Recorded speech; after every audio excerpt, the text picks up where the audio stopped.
आज मैं chicken fry की रेसिपी लेकर आई हूँ और वो तमाम मसले जो हमें चिकन फ्राई करते हुए होते हैं। हम सोचते हैं हम चिकन फ्राई करते हैं लेकिन वो अंदर से कच्चा रहता है और ऊपर से क्रिस्पी हो जाता है। एक एक स्टेप मैंने बहुत डिटेल में बताया है इस रेसिपी में।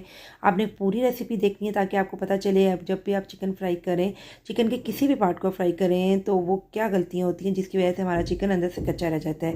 बिस्मिल्लाहिर्रहमानिर्रहीम स्टार्ट करते हैं। सबसे पहले जी मैंने 1 किलो विंग्स लिए हैं। आप चिकन का कोई भी पार्ट ले सकते हैं और आपको पता होगा जो मेरी वीडियोस देखते हैं कि जब भी मैं चिकन फ्राई करती हूँ तो उसको सबसे पहले मैं 1 घंटे तक पानी, नमक और सिरके में डिप करके लाजमी रखती हूँ। आपने चिकन के अंदर उतना पानी डालना है जितने में वो डिप हो जाए।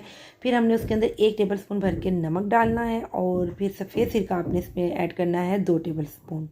ये डालने के बाद हमने चिकन को कम से कम 1 घंटे के लिए लाजमी रखना है और उसको अच्छा सा मिक्स करना है और कवर करके